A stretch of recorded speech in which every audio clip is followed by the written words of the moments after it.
So I don't know if it's that I'm getting older and wiser, or it has to do with the fact that I have easy access to this stuff since I've been working with Rocky Mountain ATV, but I have decided that I am done riding around with cold hands, and I don't really want to mess with trying to charge up and bring along heated gloves every time I go out and ride. For the Sportsman, we went with the lock-on heated grips, and they come with a nice little control there. And then because we've got the thumb throttle on here, we needed to get this. This will only plug in to this kit. So in the kit, we're gonna get wiring harness, our grips, which are a nice rubbery material, not super soft, but also feel like they'll be plenty grippy and shouldn't wear out too fast, I don't think. And of course those have the plugs on the end of them. And this does come with a fuse block and fuse in it. Underneath, we got the locks, a little tap to tap into power source, and a couple miscellaneous ways to attach the controller. In here, we've got the little sticky heating element that's gonna go on the thumb portion, and then this will slip over the top of that, and we'll heat that up, and that'll kind of suck down in place and keep the thumb throttle where it's supposed to be. So one thing to keep in mind here is that these might be a little bit longer than your stock grips, and I guess maybe I could slide my throttle over a little bit, but on this side we're pretty well stacked up there, so I think mine are just gonna end up kind of hanging off a little bit. These seem like a pretty darn hard plastic though, so I don't think this is really gonna be too much of an issue. So I got the old ones removed, and we'll slip these on. Whew. It's really tight, so I think I can get this on no problem, but there's a couple things that you want to keep in mind before you start sticking this on, especially if it is going to be hard. One, that you have to put the lock on before you stick this onto the handlebar, otherwise you're going to end up pulling it back off. And you can kind of see here we've got a little bit of a recess for the head. The other side is threaded, so if that matters to you, make sure that this is facing, I guess, whichever direction you want it to face. One last thing you got to do is kind of plan where you're going to put this thing. I think what I'm going to do is put this wire right about there. Ugh. Man, I don't even know. I think I could have just stuck a little bit of glue under there. Actually, now that I say that, don't do that at all. If this was glued on, you'd end up having to cut through the plastic to get it off if you ever had to replace them. So don't do that. Get just a little bit of blue Loctite on there. So we want to get this just to the point that it's not rotating. You don't need to go crazy. Oh yeah, she's on there. So now because this side is sealed, I realized that these bars now become pressurized when I shoot air in here. So I would say when you go to remove these, get somebody to stick their finger in the hole on the opposite side so you can pressurize the bars. This makes it much easier. Check out how simple this is. Kind of turns into a balloon. Comes right off. So on this side, I ended up running the wire up here. This has plenty of flex to it, so I don't think that'll be a problem. I'll just have to make sure that it's not going to interfere with this at all, and then kind of tie that under in a spot where it's not going to interfere with the mechanics of the lever there. I'm going to clean this off.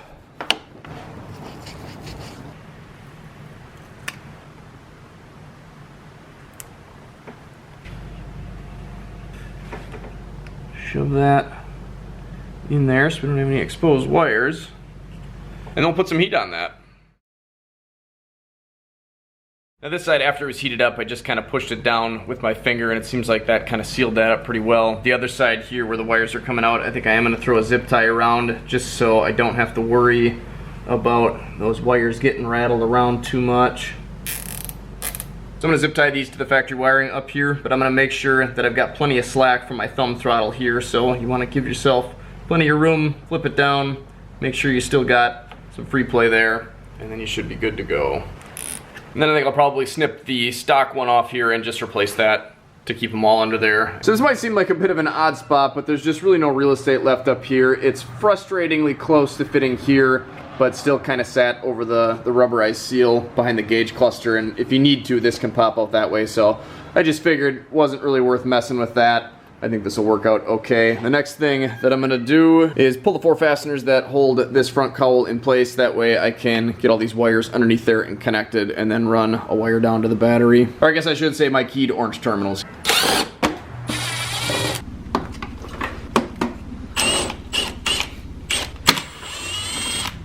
I guess at least I thought it was that easy. Come on, there we go. So I've got all the plugs from both sides worked up into here behind the headlight, including the wire that runs down here to my harness.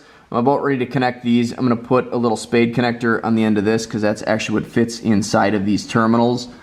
You guys have worked with those, that might look familiar in there, those two curled over pieces. And that way I won't have to do one of these clip-on wire tap deals. This seems like this is pretty well controlled in here and shouldn't end up down by the fan, but you definitely want to be mindful of that. You also don't want any wires to be rubbing. This is kind of a soft enough edge that I think it'll be okay, especially with the jacketing on here.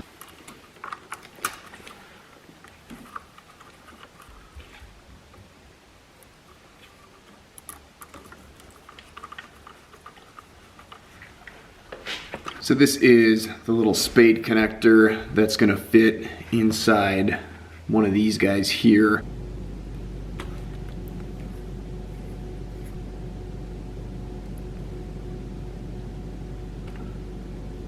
With the old tug test, we should be good to go.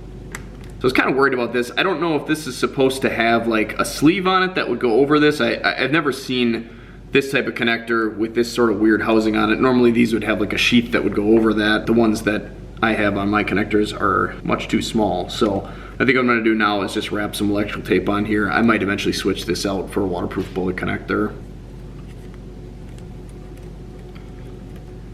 Obviously not the prettiest thing in the world, but still somewhat plug and play. So these two are gonna go to the right and left hand warmer. This is for the thumb warmer. I think that's gonna probably just plug into one of the hand grips there, and then this just plugs in place of the hand warmer. Right and left hand warmer slash thumb warmers are gonna plug into these guys. And then the other side of the main plug here is just gonna plug into that line that we ran to the battery. So it is a little bit of a mess of wires, but honestly, I don't really even know that I would need to zip tie them. Who am I kidding? I'm gonna throw a zip tie on them. I think it might be bad luck to try this before I even throw the headlight cowl on, so let's throw the switch and see.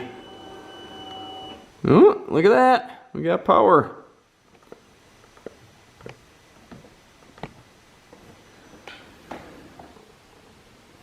Oh, thumb's heating up already.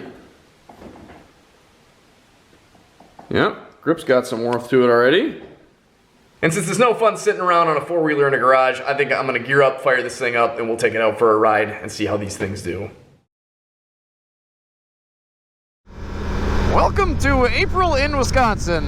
The whole time that I was installing these, I couldn't help but thinking that my time may have been better spent doing something in a little bit more preparation for the upcoming season rather than the outgoing one. But when I woke up today, I got a nice white snowy reminder that winter is never really over in Wisconsin until, well, at least like mid-May or maybe even June some years. So got out here to do a little bit of cold weather testing. It is, I think, right around 30, 32 degrees maybe. Most of the snow that we got this morning is kind of melted off, so it's a little bit warmer than that today, but kind of cooling off now that the sun's going down. I have had a couple rides on these already, and I think today is probably the coldest, but I've got kind of two major takeaways so far, and then kind of some smaller stuff too that is probably worth keeping in mind, but not a huge deal. First one is that these grips get nice and hot. I don't know if they're quite on par with the snowmobile hand grip, but man, I think they gotta be close. When these things are running on hot, it's almost hard to keep your hand on them. I definitely kind of got to a point where I was thinking maybe I should turn them down a bit. Never got quite there because I like my hands to be nice and toasty.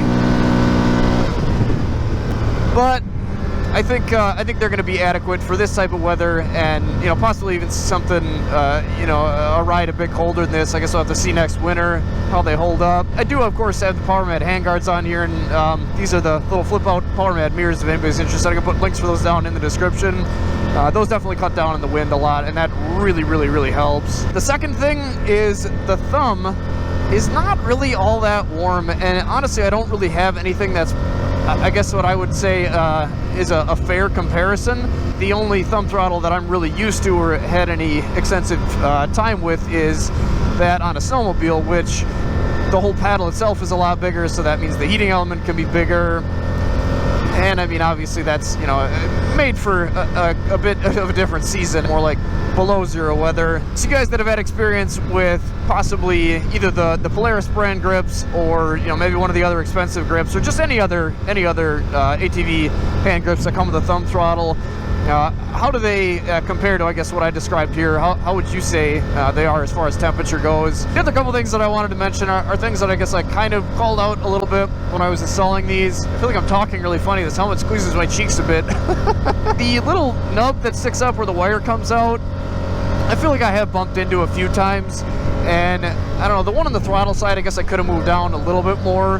Not really a huge deal. I mean, it'd be great if they weren't there, but I mean, they probably have to be, so whatever, not a huge deal. The one thing that I guess I do really wish that they would change is the way the lock is, just that it's, I guess, so wide. I feel like the metal locking ring is probably sufficient. Whoa! I'll get used to this EPS one of these days, hopefully. Ooh. Well, that I was paying attention. I gotta pay attention on the way back, too.